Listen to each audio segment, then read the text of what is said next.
Hi everybody. If you remember before spring break we were learning about poetry and we were doing some poetry writing. I have a really great novel.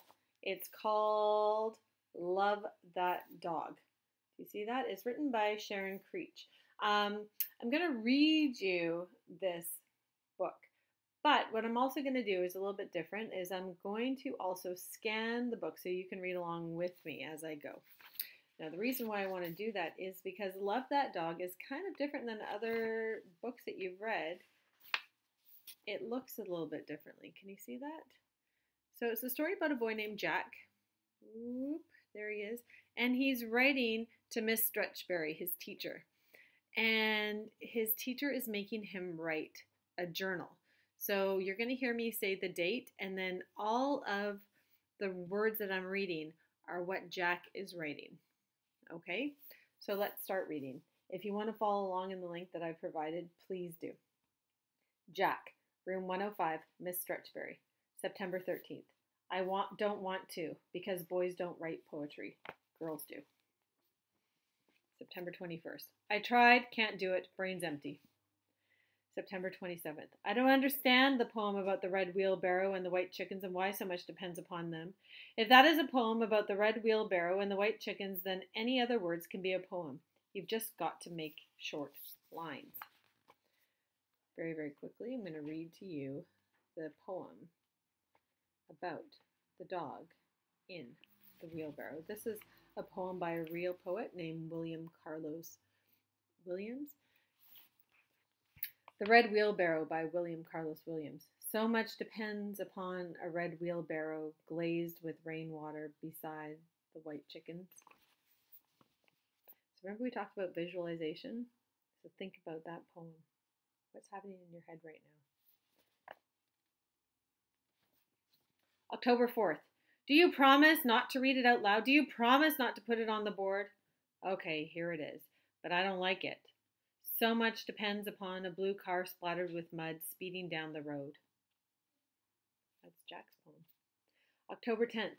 What do you mean? Why does so much depend upon a blue car? You didn't say before that I had to tell why. The wheelbarrow guy didn't tell why. October 17th. What was up with the snowy wood poem you read today? Why doesn't the person just keep going if he's got so many miles to go before he sleeps? And why do I have to tell more about the blue car splattered with mud speeding down the road? I don't want to write about the blue car that had miles to go before it slept. So many miles in such a hurry. Would you like to hear this poem that the teacher taught them?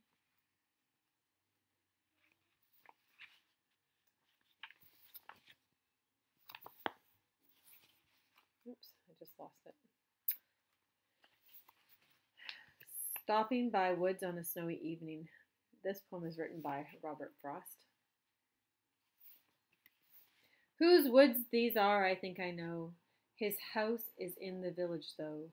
He will not see me stopping here to watch his woods fill up with snow. My little horse must think it queer to stop without a farmhouse near. Between the woods and frozen lake, the darkest evening of the year. He gives his harness bells a shake to ask if there is some mistake. The only other sounds, the sweep of easy wind and downy flake. The woods are lovely, dark and deep, but I have promises to keep, and miles to go before I sleep, and miles to go before I sleep. October 24th. I am sorry to say that I did not really understand the Tiger, Tiger, Burning Bright poem, but at least it sounded good in my ears. And here's this poem. This is one of my favorite poems. This is just part of the poem, just the beginning. It's written by William Blake. The Tiger. Tiger, tiger, burning bright in the forests of the night, what immortal hand or eye could frame thy fearful symmetry? At least it sounded good in my ears. Here is a blue car with tiger sounds. Blue car, shining bright in the darkness of the night. Who could see you speeding by like a comet in the sky? I could see you in the night, blue car, shining bright.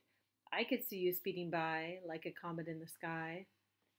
Some of the tiger sounds are still in my ears like drums. Beat, beat, beating. October 31st. Yes, you can put the 2 blue car poems on the board, but only if you don't put my name on them. November 6th. They look nice typed up there like that on blue paper on a yellow board. But still don't tell anyone who wrote them, okay?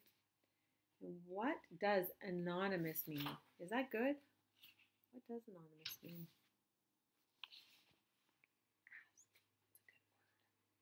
November 9th. I don't have any pets, so I can't write about one. And especially I can't write a poem about one. November 15th. Yes, I used to have a pet.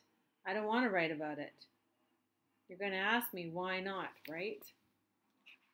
November 22nd. Pretend I still have that pet?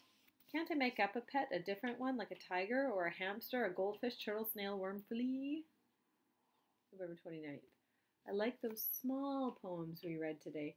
When they're small like that, you can read a whole bunch in a short time, and then in your head are all the pictures of all the small things from all the small poems. I liked how the kitten leapt in the cat poem and how you could see the long head of the horse in the horse poem. And especially I like the dog in the dog poem because that's just how my yellow dog used to lie down with his tongue all limp and his chin between his paws, and how he sometimes chomp at a fly and then sleep with his loose skin. Just like that poet Mrs. Valerie Worth says in her small dog poem. So this is Valerie Worth's poem called Dog. Dog by Valerie Worth. Under a maple tree the dog lies down, lolls his limp tongue, yawns, rests his long chin carefully between front paws, looks up, alert, chops with heavy jaws at a slow fly, blinks, rolls on his side, sighs, closes his eyes, sleeps all afternoon in his loose skin. And that's the end of what we're going to be reading for today.